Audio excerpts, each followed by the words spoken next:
Welcome back, trainee. I see you've made it to the second round of Spy Master Academy.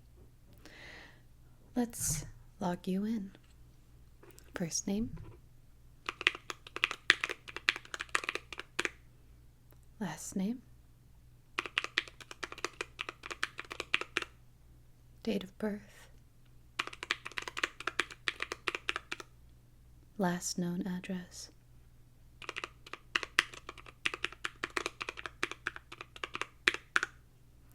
date completed the first Spy Academy course,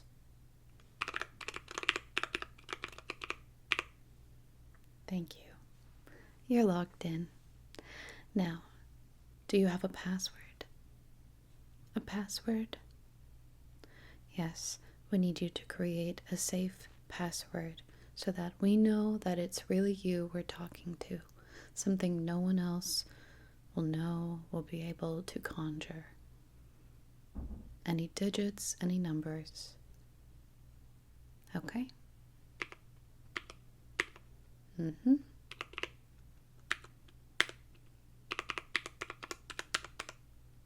All right. And could you please confirm it by saying it one more time?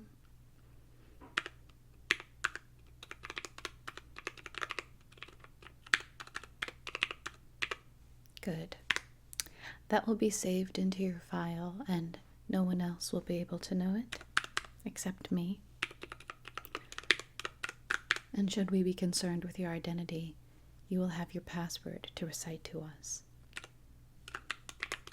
Do not write it anywhere. Do not save it anywhere. You have to be able to save it in here so no one else can find it, okay? Good.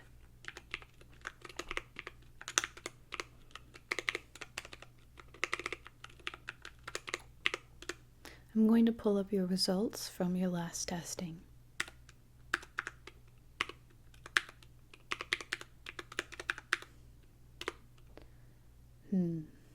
Interesting. So this part you did well, and this part was a little bit more tricky for you. Okay, we can work with that. Have you been studying? Good. All right. The only indication that I can tell you that our assessment will begin is by me saying the assessment has started.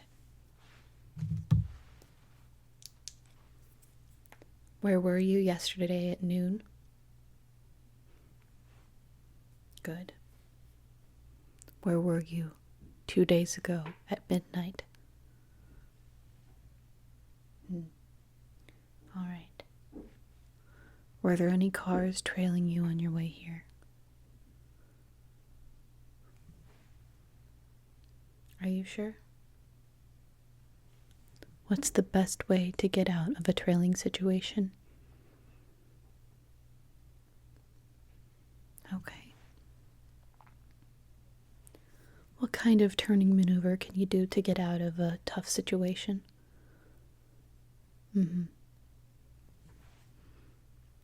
Okay.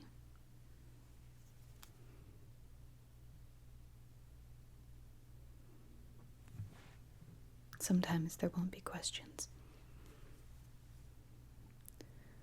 We are assessing how you do under pressure.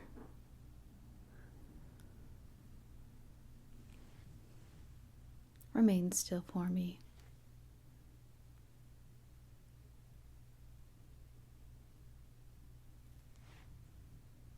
Is the first name you gave to me earlier your true first name?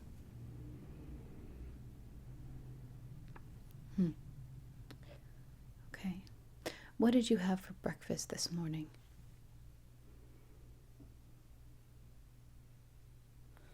Okay. How often do you exercise? Okay.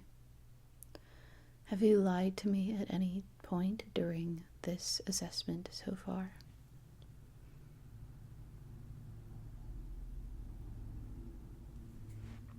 Good. Right now, I'm trying to get a baseline for when you lie and when you tell the truth. Does that make sense? It is a part of interrogation, something you're both learning right now and being a part of. Good. What was the last colored car you saw before you came in here?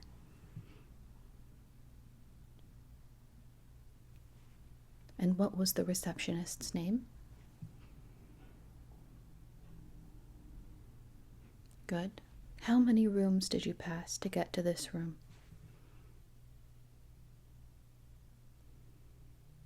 Good. We're also working your memory or your imagination, depending on what you can and can't remember. What was the last sound you heard before we started talking? Good. And lastly, without looking, what color shirt are you wearing? Very good. Now, I'm going to quiz you on a couple of spy devices, and I need you to tell me what they're used for and what their purpose is. Okay? First, can you tell me what this is? Maybe to the untrained eye, it looks like a regular pen, but it is in fact something a little bit more intricate. This is a camera. When you're wearing a jacket, you may slip your pen into your pocket, or you can give it to someone, and when they write, you can detect what they're writing, or give it to them and take it with them, as there is also a tracking device inside. So this is a hidden camera and a tracking device. Okay? What is this? Do you know?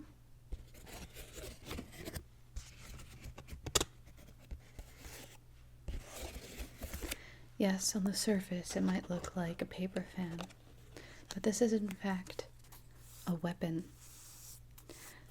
When fully unfurled, the tips of this fan are very, very sharp and can be used in any sort of combat that might be necessary where you aren't allowed to have obvious weapons. This is a fan, but also a blade. And this is a very important device. What is this? Yes, it may look like a fake candle. It even emits light. This has two purposes depending on the kind that you have. One will emit a type of gas that will take out all people in the nearby vicinity. So it's kind of like a smoke bomb. And the other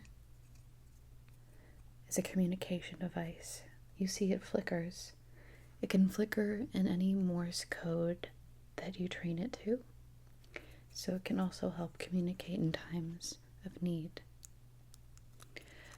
I need you to remember these, as if you are going to become a spy, they will be in your arsenal. Now, for the main event, I'm going to ask you questions based off of different items that we have procured. So we're going to start by talking about behavior. I want you to identify the different types of eye expression that you see here. Okay? Could you please identify for me scared? Could you identify which pair of eyes you think is emitting scared? Okay. Which eyes do you think are devious? Which do you think are devious? Okay? And which eyes do you think are sad? Good. And which do you think are happy? Okay. The correct answer is scared, devious, sad, and happy.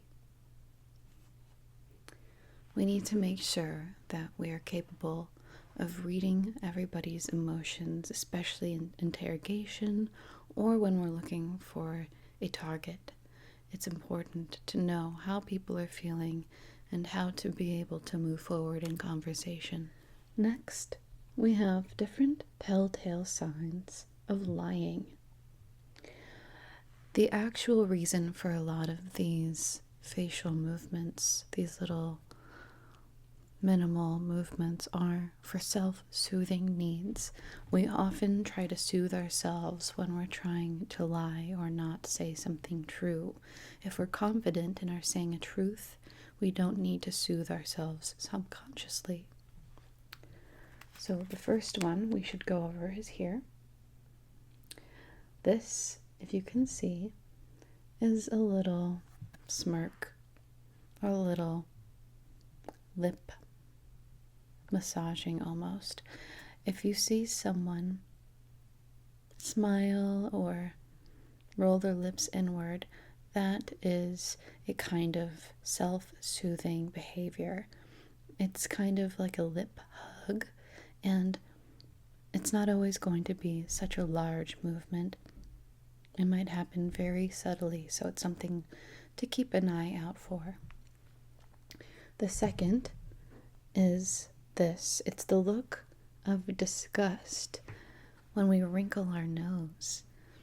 Something that we do that we're not always aware of is when we think of something that is unpleasant or we think of something that we do not like, we scrunch up our nose and make a sort of disgusted look.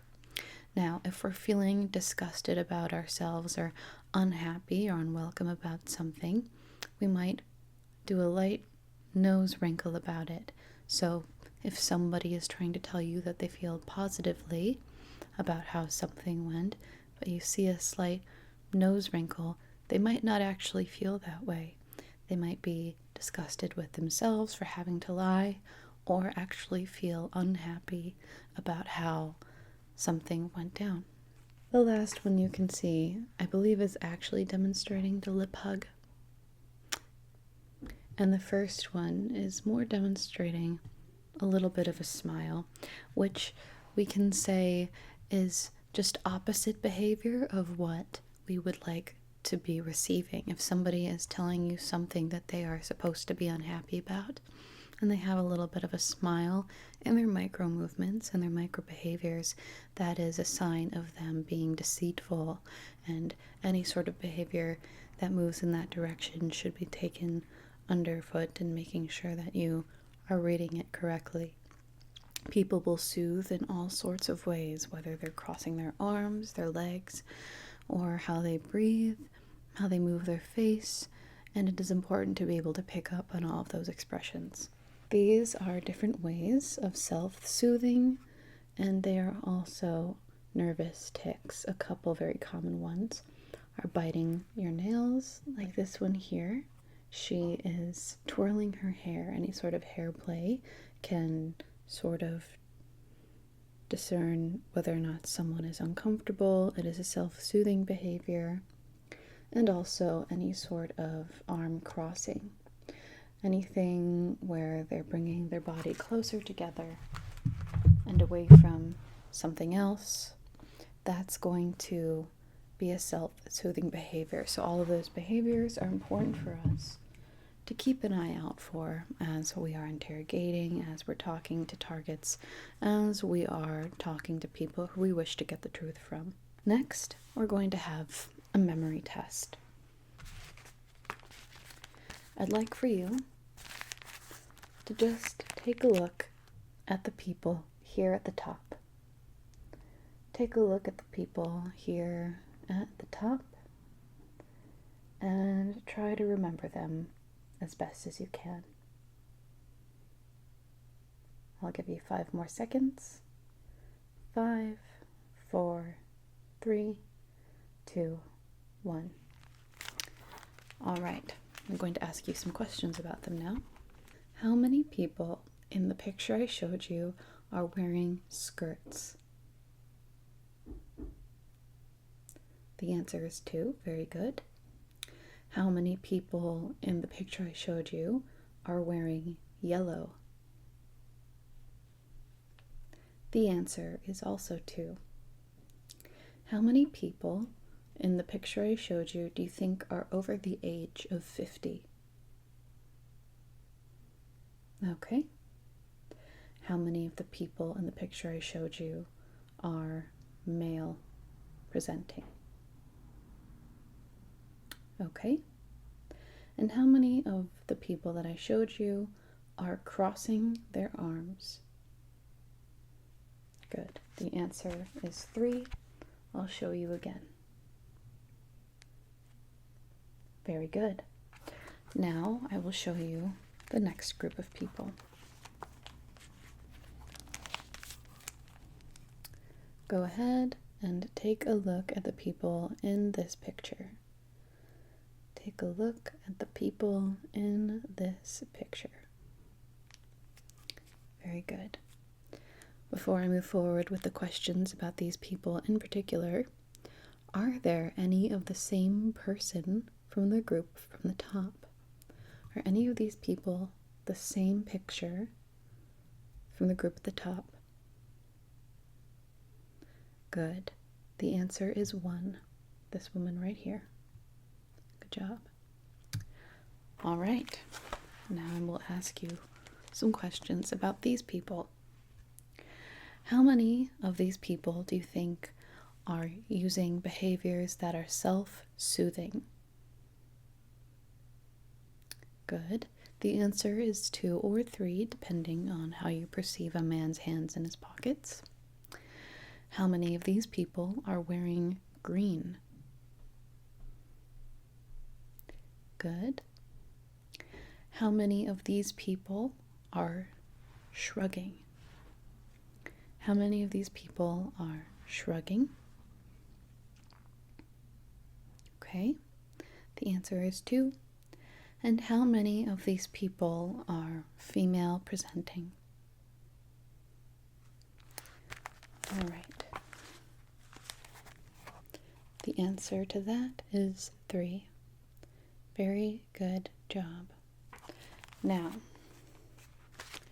are there more people wearing yellow in the bottom half than there are in the top half? No, the answer is still just 2. Very good. And is this person in the same or different position than they are in the first top half? They are in a different position. Very good. Very good. All right. And which of these 5 people would you be the most suspicious of if you had asked them an accusational question and this is the behavior they responded with? Interesting. All right. And to finish out our second assessment, I'm going to move through a couple of question scenarios in terms of how you would handle them. So the first is going to be if you were working undercover. These are both going to be undercover questions and how you would handle these situations. All right. You're working undercover and you're looking for someone who is an American in Europe. You see 3 people walk out of the destination that you're told they're supposed to be coming from. You see one person holding a handbag in their left hand and squeezing it very tight. You see one person holding a baby in their right hand and a bag of groceries in their left. You see one person holding flowers by the stems where the flowers are facing up? Which person is your target? Correct. The answer is the person holding the flowers facing up. It is more common in Europe for people to hold the flowers by their stems and have the flower petals facing down. In US, it is more likely that the flowers are facing up.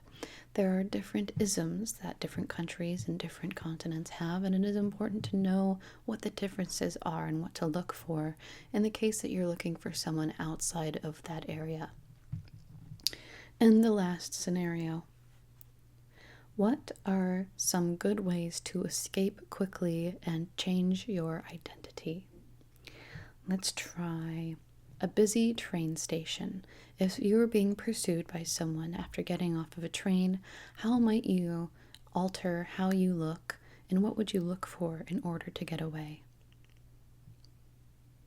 Good. So in a train station, there are bunches of people moving around, and you're able to kind of blend in. You might find a hat, a scarf, or something to change your outfit or appearance just enough where you can blend in with the crowd and move away from the immediate identity markers that you hold. Now, what if you're trying to get away in a quiet hallway? Good. This is a place you might try to find something more elaborate. If you carry around wigs or bigger changes in identity, now might be the time to try to use those, but we also might suggest using a hide or a getaway system like another car or a room designated for you to try and flip your appearance more elaborately. Good. Well, thank you for coming to this second portion of your Spy Master training. You've done well, and we will let you know what your exact scoring is as we're able to. Thank you again for being here. You are dismissed. I'd like to thank my lovely Moth Gang patrons: Abby, Alex, Alfredo, Callum, Chris Phaeton, Christian,